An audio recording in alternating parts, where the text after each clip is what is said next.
तो चलिए शुरू करते हैं। इंडिया को लेकर बहुत चर्चा है। अच्छा, कि आप कह रहे हैं बढ़ता भारत तो बढ़ता भारत, लेकिन जब हम लोग मुड़ करके देखते हैं तो देखते हैं लुटता भारत उखड़ता भारत। ये बड़ी अच्छी बात कही आप। आज क्या कीमत है सिलेंडर की, दालों की कीमत क्या है? सवाल ये नहीं कि क्यों कीमत बढ़ी है, सवाल ये कि मुनाफाखोरी कौन कर रहा है। इस सज्जन को क्या तकलीफ है भाई? मुनाफा किसकी जेब में जा रहा है? अखिलेश जी, ये जो बातें आप गिना रहे हैं, अगर ये इतने बड़े मुद्दे हैं तो जनता हरा देगी। बीजेपी को, नरेंद्र मोदी को, अमित शाह को, सबको हरा देगी। अरे कहना क्या चाहते हो? फिर आप लोगों को साथ क्यों आना पड़ गया? साथ इसलिए आना पड़ा कि वो भी किसी को नहीं छोड़ रहे। कितने दल साथ लाए हैं? क्या हम कल्पना कर सकते हैं आज के समय पर बेटियों को इस तरह घुमाया जाए और सब चुप हैं उस पे? अरे बाप रे, ये तो धोती खोल रहा है। लेकिन आप वो मणिपुर सवाल पर, नहीं पूछे जाएं। वो ये सवाल कर रहे हैं कि आप सिर्फ मणिपुर पर बोलते हैं। आप यही बात जब राजस्थान में होती है, पश्चिम बंगाल में होती है, आप तो दीदी के बहुत करीबी हैं। कुछ भी आप पश्चिम बंगाल में निर्वस्त्र औरतों को देखकर आपका मन इतना नहीं उछटता जितना मणिपुर को देखकर। जहाँ जितनी घटनाएं हो रही हैं, उन घटनाओं पे निंदा कर रहे हैं हम लोग। लोकतंत्र कहाँ खड़ा है आज? दोस्तों, टॉनिक वाली आंटी उर्फ रूबिका लियाकत को विपक्ष का गठबंधन इंडिया को लेकर बहुत खूब मिर्ची लग रही है, पर देश के कमर तोड़ महंगाई और बेरोजगारी पर इसे बिल्कुल भी मिर्ची नहीं लग रही। आप ये इंटरव्यू अखिलेश यादव का रूबिका लियाकत के साथ देख लीजिए, जिसमें असल मुद्दों पर बात करने के बजाय ये टॉनिक वाली आंटी सिर्फ फालतू मुद्दों पर बात कर रही हैं। और अखिलेश यादव ने जब महंगाई का मुद्दा छेड़ा तब भी इसकी बोलती बंद ही रही और कह रही है कि अगर ये बड़े मुद्दे हैं तो जनता हरा देगी। पर इस बकलोली को खुद पता है कि धर्म का अफीम चटा के वोट बैंक बटोरा जा रहा है और इस पर सवाल मोदी सरकार से पूछने चाहिए थे, पर वहां पर इनकी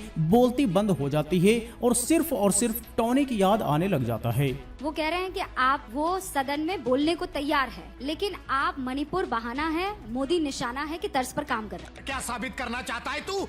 क्या साबित करना चाहता है तू? देखिए, विपक्ष कोई निशाना नहीं है। सरकार को जवाब देना चाहिए, जिम्मेदारी सरकार की है। विपक्ष की भूमिका ये है कि सरकार से जवाब मांगे। हाँ भाई हाँ। सरकार जवाब क्यों नहीं दे रही है इस बात? वो कह रहे हैं कि अमित शाह जवाब देने को तैयार है, गृह मंत्री जवाब देने को तैयार है, लेकिन आप चाहते हैं कि मोदी जवाब दे सकें। इतना छोटा पहले कभी नहीं हुआ हो। सवाल प्रधानमंत्री का है और कई मौके ऐसे आए हैं, मैं खुद लोकसभा में रहा हूँ, अविश्वास प्रस्ताव आए हैं, उसमें प्रधानमंत्री जवाब दिए हैं। क्यों सरकार ने जवाब देना चाहती है? अखिलेश जी, अविश्वास प्रस्ताव पर कांग्रेस अकेले ही चलेगी, वो मिसकम्युनिकेशन था कि नहीं? कोई मिसकम्युनिकेशन नहीं। अगर कहीं भी होगा तो हम लोग सुधार लेंगे। यही नहीं, अभी और सुनिए। इसमें विपक्ष को क्यों कटघरे में खड़े करते हैं? सवाल देश के सामने ये है कि आप बेरोजगारी का क्या जवाब दे रहे हैं? आप अग्निवीर का क्या ये टेम्पररी नौकरी दे रहे हैं? शाबाश बेटा, बहुत बढ़िया। आप जो दुर्दशा है देश की सीमाओं की, उस पर जवाब क्या है आपका? आपकी बातों से ये लग रहा है अखिलेश जी कि आप कह रहे हैं मुद्दे ये होने चाहिए। जली ना, तेरी भी जली ना। ज्ञानवापी हिंदू मुसलमान मुद्दा नहीं होना चाहिए। नफरत की राजनीति नहीं होनी चाहिए, बंटवारे की राजनीति नहीं होनी चाहिए। ये बड़ी अच्छी बात कही आप।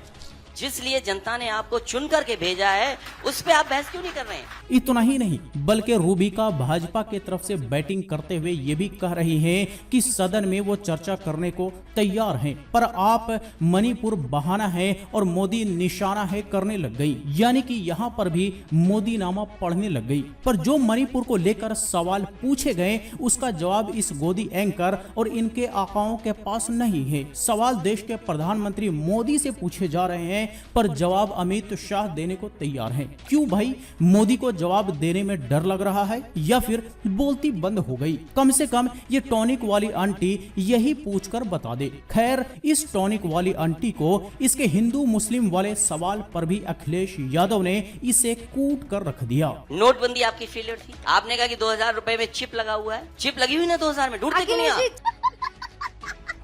चिप नहीं ढूंढ रहे, हम अभी प्रधानमंत्री ढूंढ रहे हैं। आप कह रहे हैं कि ज्ञानवापी कोई मुद्दा ही नहीं है आपके लिए। जनता को आप मूर्ख समझना बंद कर दीजिए। राष्ट्रवाद संस्कृति ये कि हमारी बहनों को इस तरह का वीडियो निकल करके आएगा, ये आपकी नई संस्कृति है क्या?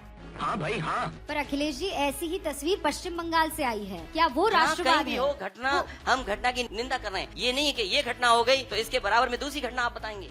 गजब बेइज्जती है। लेकिन मणिपुर में सरकार के इशारे पर हो रहा है। ये जो नफरत की राजनीति और वोट की राजनीति ने मणिपुर को यहाँ धकेल दिया। मजा आया।